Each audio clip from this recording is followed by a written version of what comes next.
pa akong ihalik, gusto pa akong ikis ng dumaan, hindi ako pumayag. Wow. Wow, ganda yan. Ito ang kaganapan. Kaway-kaway muna. Shout out. Okay, shout out. Shout out sa Diwata Pares. Taga saan?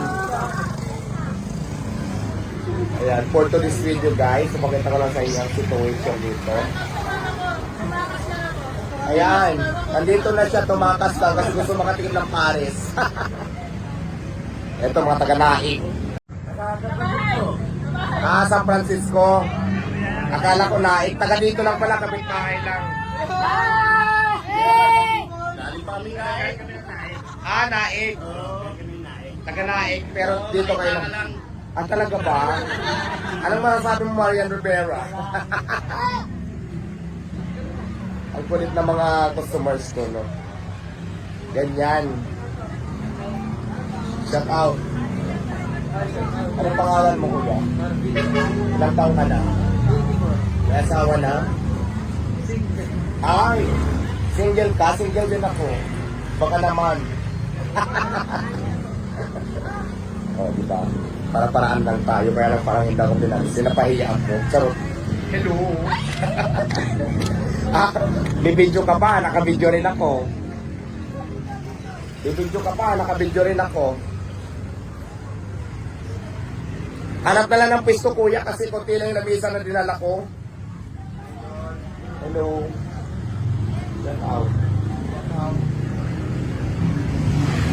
Bunang yung lamisa ko dahil nga hindi ako naglatag ng maraming lamisa, pero marami akong lamisa, kaya lang baka naman malukas sila pag nilatagan ko ng 20 lamisa dito sa lugar na ito. Kaya ang lamisa ko 1, 2, 3, tatlong lamisa lang tapos start, pero tatlong lamisa puno. So gano'n ang isila. Dito pala ako sa may 7-Eleven guys, sa kanto lang to ng Terra Grande. Hello. Go. Tapos ayan sila. Paris na lang available.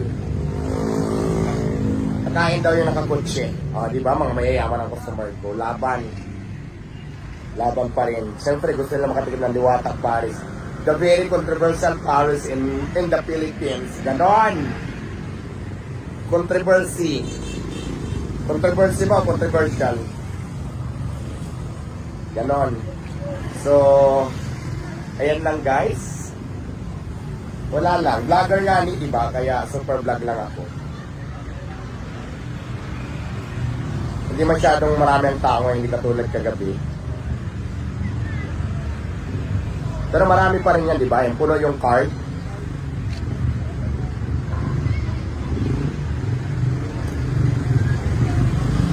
Puno yung cart, saka puno din yung lamisa natin.